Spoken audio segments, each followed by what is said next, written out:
Side తెరాపెట్ walls కానీ ఇవన్నీ లేదు. అంత ఫాస్ట్ అన్నీ చేశాను.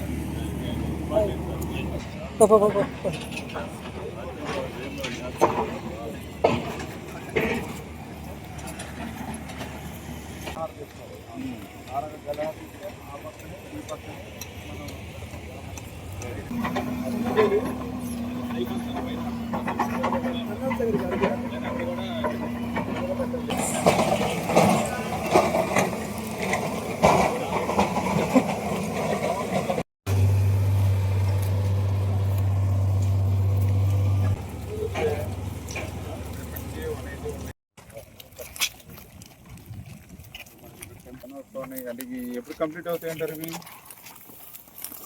లాస్ట్ గవర్నమెంట్ లో బిల్లులు ఇవ్వక వెళ్ళిపోయారు.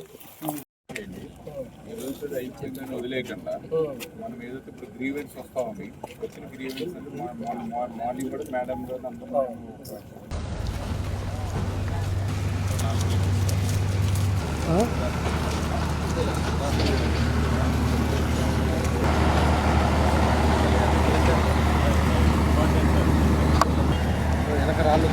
దశాబ్దాల కళ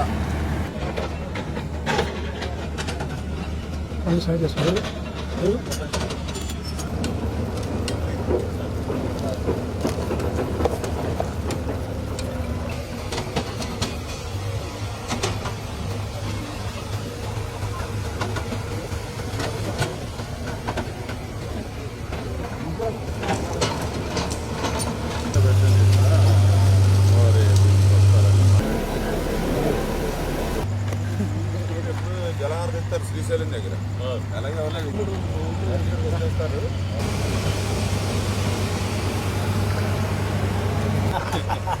శెట్టి గారు లెక్కలు రాసినట్టు ఇంతే సార్. ఇదిగో Polavaram left canal, HNSS, Chintalapudi, Veligonda, Uttarandhra, Budameru, GDS, IDC, ఇట్లా పనులన్నీ లిస్టులు ఉంటాయి. నువ్వేమి ఇన్ని పట్టుకోకుండా హ్యాపీగా కాగితం కూడా పట్టుకోకుండా ఇప్పుడు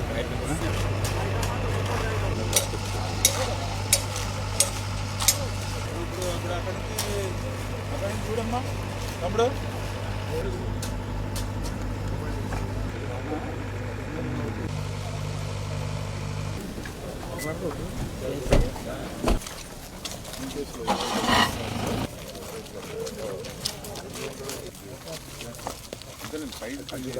పైన వరకు సిమెంట్ వర్క్ అలాగే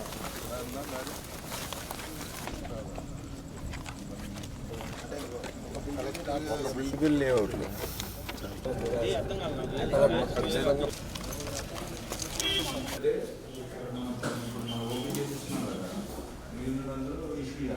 మూడు దశాబ్దాల కళ వెలుగొండ రేపు 31వ తేదీన గౌరవ ముఖ్యమంత్రి నారా చంద్రబాబు నాయుడు గారు చేతుల మీదుగా కళ నెరవేరుతుంది. అంటే ఎందుకంటే ఈవేళ మనందరికీ తెలుసు, సెంటిమెంట్ ఉంటుంది ప్రతి ఒక్కరికి.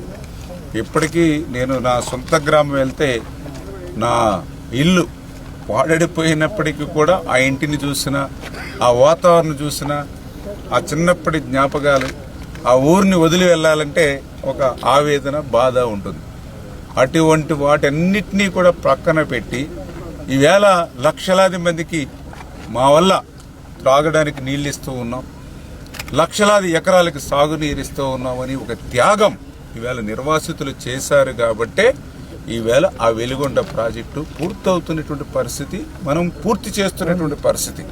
అందుకే ఆ యొక్క వెలుగొండ ప్రాజెక్టు కోసం విలువైనటువంటి ఆస్తులు, విలువైనటువంటి భూములు త్యాగం చేసినటువంటి ఆ నిర్వాసితులందరికీ కూడా పేరు పేరున కూడా పాదాభివందనాలు మనందరం కూడా చేసుకోవాల్సిన అవసరం ఉంది అని చెప్పి తెలియజేసుకుంటూ 2026లో ఫేజ్ 1 వెలుగొండను కూడా ఏ రకంగా అయితే చారిత్రాత్మకంగా పూర్తి చేస్తున్నామో ఆ వెలుగొండను పూర్తి చేయడమే కాదు, దానికి భూములు ఇచ్చి దానికి ఆస్తులు కోల్పోయిన నిర్వాసితుల యొక్క త్యాగం కూడా మనకు ముఖ్యమైన ఆలోచనతోటే ఈ ప్రభుత్వానికి ఎన్నో ఆర్థికపరమైన ఇబ్బందులు ఉన్నప్పటికీ కూడా 768 కోట్ల రూపాయలు 40 రోజుల్లో ఈ ప్రభుత్వం విడుదల చేసింది అని అంటే నీళ్లు వదిలే లోపుగానే ఆ నిర్వాసితులకి వాళ్ళు జమ చేయాలి. గత ప్రభుత్వం జాతికి అంకితం అంటూ నిర్వాసితులకు ఒక్క రూపాయి కూడా చెల్లించకుండా దగా మోసం ఏదైతే చేసిందో అటువంటి దగా మోసం ఈ కూటమి ప్రభుత్వంలో ఉండకూడదు అనేటువంటి ఆలోచనతోటే 768 కోట్లు వితిన్ 40 డేస్ 40 రోజుల్లో అందించాము అనేటువంటి విషయం నిర్వాసితుల క్షేమం పట్ల సంక్షేమం పట్ల చిత్తశుద్ధికి అదొక నిదర్శనం. ప్రాజెక్టు ఈవేళ పూర్తవుతుంది అని అంటే ఆ వెలుగొండ ప్రాజెక్టుకి విలువైనటువంటి భూములు విలువైనటువంటి ఆస్తులు ఇచ్చినటువంటి ఆ నిర్వాసితుల్ని రెండోగా మనందరం కూడా ధన్యవాదాలు చెప్పవలసినటువంటి అవసరం ఉంది. ఎందుకంటే ఈవేళ మనందరికీ తెలుసు, సెంటిమెంట్ ఉంటుంది ప్రతి ఒక్కరికి. ఇప్పటికీ నేను నా సొంత గ్రామం వెళ్తే నా ఇల్లు వాడడిపోయినప్పటికీ కూడా ఆ ఇంటిని చూసినా, ఆ వాతావరణం చూసినా, ఆ చిన్నప్పటి జ్ఞాపకాలు, ఆ ఊరిని వదిలి వెళ్ళాలంటే ఒక ఆవేదన, బాధ ఉంటుంది.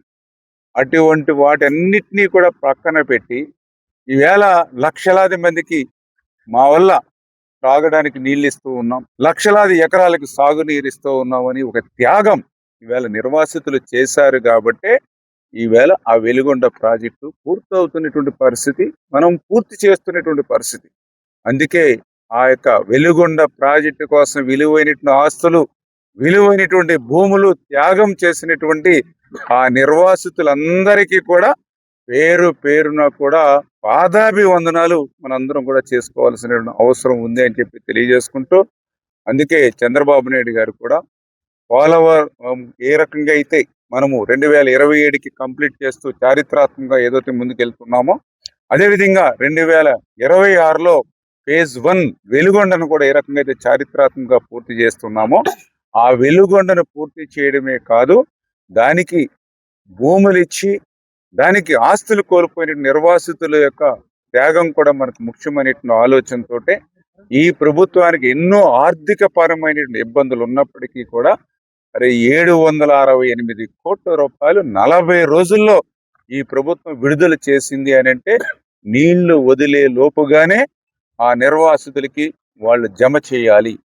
గత ప్రభుత్వం జాతికి అంకితం అంటూ నిర్వాసితులకు ₹1 కూడా చెల్లించకుండా దగా మోసం ఏదైతే చేసిందో అటువంటి దగా మోసం ఈ కూటమి ప్రభుత్వంలో ఉండకూడదు అనేటువంటి ఆలోచనతోటే 768 కోట్లు వితిన్ 40 డేస్ 40 రోజుల్లో అందించాము అనేటువంటి విషయం నిర్వాసితుల క్షేమం పట్ల సంక్షేమం పట్ల చిత్తశుద్ధికి అదొక నిదర్శనం అని చెప్పి తెలియజేసుకుంటూ, ఈ 768 కోట్ల రూపాయలే కాదు, మిగిలినటువంటి బ్యాలెన్స్ కు సంబంధించిన నిర్వాసితులను కూడా ఎక్కడైతే మాకు గ్రీవెన్సెస్ వస్తూ ఉన్నాయో వాటిని కూడా కలెక్టర్ గారి యొక్క ఆధ్వర్యంలో ప్రతి గ్రామము కూడా 11 ముంపు గ్రామాలకి కమిటీలను వేసి, ఏ గ్రామానికి ఆ గ్రామం ఆ యొక్క కమిటీ కూడా ఆ యొక్క గ్రామంలో సర్వే చేసి అక్కడికి వచ్చినటువంటి ప్రతి గ్రీవెన్స్ ను కూడా వాళ్ళు స్టడీ చేసుకుని వాళ్ళకు కూడా న్యాయం చేసేటువంటి విధంగా ఈ ప్రభుత్వం పనిచేస్తున్నటువంటి పరిస్థితి. ఆ రకంగా మాకు సంబంధించి ఏదైతే ఈ యొక్క మౌలిక వసతులకు సంబంధించినటువంటి ఏర్పాట్లు కూడా ఇప్పుడే మనం చూస్తూ ఉన్నాం. ఏదైతే ఇప్పుడు మనం కూడా ఒక కాలనీలో ఉన్నాం, ఏదైతే ఈ యొక్క 7 కాలనీలు గతంలోనే తెలుగుదేశం ప్రభుత్వం హయాంలోనే ఆ నిర్వాసితులకు 7 కాలనీలు కూడా మనం ఇక్కడ ఏదైతే ఇప్పుడే మనం చూసాం. సిమెంట్ రోడ్లు ఈవేళ మా గ్రామాల్లో కూడా సిమెంట్ రోడ్లు ఇంకా రాలా, కానీ నిర్వాసితుల 7 కాలనీల్లో కూడా ఈవేళ సిమెంట్ రోడ్లు ఉన్నాయి, సిమెంట్ డ్రైన్స్ ఉన్నాయి. ఇప్పుడే చూస్తూ ఉన్నారు, పట్ట పగల మాదిరిగా ప్రతి రోడ్డు వెంబడి కూడా లైట్లు వెలుగుతూ ఉన్నాయి, వీధి లైట్లు. ఇప్పటికీ చాలా చోట్ల వీధి లైట్లు లేని పరిస్థితి ఉంటే కాలనీల్లో మాత్రం వీధి లైట్లు. అదే ఇప్పుడే చూసాం, ఒక బడి చూసాం, ఆ బడే ఇప్పుడు కలెక్టర్ ఆఫీస్ గా పనిచేస్తుంది. ఆ రోజు తెలుగుదేశం ప్రభుత్వం నిర్మాణం చేసినటువంటి స్కూలు ఈ రోజు మార్కాపురం కలెక్టర్ ఆఫీస్ పెట్టుకున్నారు అని అంటే కాలనీలో ఏ రకమైన వసతులు. ఇప్పుడే మనం చూసాం, ఒక రామాలయం చూసాం, ఒక ఏదైతే మోహరం సంబంధించి పేర్ల చావడి మనం ఇక్కడ చూసాం, ఒక కమ్యూనిటీ హాల్ చూసాం, ఒక పంచాయతీ బిల్డింగ్ చూసాం. ఇవన్నీ కూడా ఎప్పుడు నిర్మాణం అయ్యారంటే 2019కు ముందు మాత్రమే. 2019-24లో మళ్ళీ కనీసం ఇక్కడ మొలిచినటువంటి గడ్డిని కూడా తొలగించలేనటువంటి పరిస్థితి, తుప్పలతోటి నిండిపోయి ఇట్లా అడుగెట్టినటువంటి పరిస్థితి గత 5 సంవత్సరాల్లో. అంటే ఈ రకంగా నిర్వాసితులకి మనం సంక్షేమమే ధ్యేయంగా ఆ రోజు ఈ రోజు కూడా, ఆ రోజు తెలుగుదేశం, ఈ రోజు కూటమి ప్రభుత్వం పనిచేస్తుందనే దానికి ఇవన్నీ ఒక ఉదాహరణ అని చెప్పి తెలియజేసుకుంటూ, ఇప్పుడు కూడా మాకు గ్రామాల్లో, ముంపు గ్రామాల్లో మరి కలెక్టర్ గారి ఆధ్వర్యంలో ఈ కమిటీలు కూడా ఆ గ్రీవెన్సెస్ కూడా మేము పరిశీలిస్తున్నప్పుడు చాలా గ్రీవెన్సెస్, అందులో పర్టికులర్ గా న్యూ హౌసెస్, అంటే కొంతమంది ఏమవుతుంది ఇప్పుడు ఎప్పుడు పూర్తి అవుద్ది ఇది వెలుగొండ, ఇది పూర్తయ్యేది కాదు, సచ్చేదే కాదు అని చెప్పి దాని గురించి వేచి చూడకుండా ఏదో పెళ్లి వచ్చింది, లేకపోతే ఏదో కార్యక్రమం ఉంది, 4 రూపాయలు అనే కొంతమంది పాపం, లేకపోతే కొంతమంది ఫైర్ యాక్సిడెంట్ అయ్యి కొన్ని గ్రామంలో ఇల్లు కట్టుకున్నారు. అటువంటి న్యూ హౌసెస్ కు సంబంధించి కూడా మనకి గ్రీవెన్సెస్ రావడం జరిగింది. వాటిని కూడా మరి ఈ యొక్క జెన్యూన్ గా ఆ యొక్క న్యూ హౌసెస్ ను కూడా మనం పరిశీలించి వాళ్ళకు కూడా న్యాయం చేయాలనేటువంటి ఆలోచన. అదే విధంగా ఏదైతే కొన్ని నేమ్స్ మిస్ మ్యాచింగ్ అవ్వకుండా ఉన్నటువంటి గ్రీవెన్సెస్ వచ్చినాయి, ఆ మిస్ మ్యాచింగ్ ఏదైతే నేమ్స్ వచ్చాయో వాటిని కూడా మనము ఐడి కార్డులు ఇవన్నీ కూడా ఎంక్వైరీ చేసి వాళ్ళకు కూడా న్యాయం చేయాలని చెప్పేసి ఒక సానుకూలంగా ఒక నిర్ణయం కానీ, అదేవిధంగా కొంతమంది అయితే సోషియో ఎకనామిక్ సర్వేలో వాళ్ళ నేమ్స్ లేవు, వాటిని కూడా మరి ఐడెంటిఫై చేసి వాళ్ళ ఐడి కార్డ్స్ ఇవన్నీ కూడా మనము వర్కౌట్ చేసి మరి వాటిలో కూడా జెన్యూన్ ఉంటే వాటిని కూడా పరిశీలించి తీసుకోవాలనే విధంగా.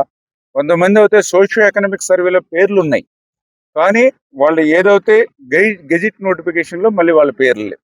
అవి కూడా మనం ప్రతిదీ కూడా పరిశీలన చేసి వాళ్ళకి ఐడి ప్రూఫ్స్ ఉండి జెన్యూనిటీ ఉంటే వాళ్ళని కూడా సర్టిఫై చేసుకుని వాళ్ళకు కూడా న్యాయం చేయాలనే విధంగా, అంటే ఈ రకంగా మాకు వచ్చినటువంటి ప్రతి గ్రీవెన్స్ ని కూడా ఎగ్జామిన్ చేసుకుని జెన్యూన్ అటువంటి ప్రతి ఒక్కరికి కూడా న్యాయం చేయాలనేటువంటి ఆలోచనతోటే, అంటే ఈ రకంగా ప్రాజెక్టును పూర్తి చేసి నీళ్ళు ఇచ్చి ఈ యొక్క కరువు ఫ్లోరైడ్ ప్రాంతాన్ని సస్యశ్యామలం చేయడం ఎంతో ముఖ్యమో, ఆ దానికోసం విలువైన భూములు ఆస్తులు కోల్పోయినటువంటి నిర్వాసితులు కూడా ఆనందంగా ఉండాలి, సంతోషంగా ఉండాలి అనేటువంటి ఆలోచనతోటే ఈ రాష్ట్రం ఆర్థికంగా ఇబ్బందులు ఉన్నప్పటికీ కూడా ఈ పనులన్నీ కూడా ఒక్కొక్కటి చేసుకుంటూ మిగిలినటువంటి ఇంకా ఏవైతే ఎంక్వైరీ చేసుకుని బ్యాలెన్స్ చేసుకుంటున్నామో అవన్నీ కూడా పూర్తి చేసుకోవడం. అదేవిధంగా రేపు భవిష్యత్తులో కూడా వాళ్ళకి ఏ రకంగా ఇంకా సపోర్ట్గా ఉండాలి ఈ నిర్వాసితులకి అనే దాని మీద కూడా క్లియర్గా ఇక్కడ ప్రజాప్రతినిధులు కానీ అధికారులు కానీ ఈ నిర్వాసితులకి అందరికీ కూడా అండగా ఉంటాం, తోడుగా ఉంటాం. వాళ్ళ ఇళ్లలో వాళ్ళు గృహప్రవేశాలు చేసేంత వరకు కూడా వాళ్ళకి ఏ రకమైనటువంటి సహాయ కార్యక్రమాలు ఇవ్వాలన్నా కూడా అన్నిటికీ కూడా ముందుండి మేము అందరం కూడా పనిచేస్తామని చెప్పి మీ ద్వారా ఈ సందర్భంగా తెలియజేసుకుంటూ, మరి దయవుంచి ప్రజలు కూడా గమనించి, ఎందుకంటే 5 సంవత్సరాలు వాళ్ళకి అధికారం ఇస్తే ఆ రోజు కనీసం ఒక్క రూపాయి కూడా వాళ్ళు ఆరిండాలు ఇవ్వలేనటువంటి పరిస్థితి. నిజంగా ఆ రోజు 2019 వాళ్ళ ప్రభుత్వం అధికారంలోకి వచ్చిన తర్వాత ఆ జాతికి అంకితం చేస్తుండటం కాకుండా ఈ నిర్వాసితులకు డబ్బులు ఇచ్చుంటే ఈరోజు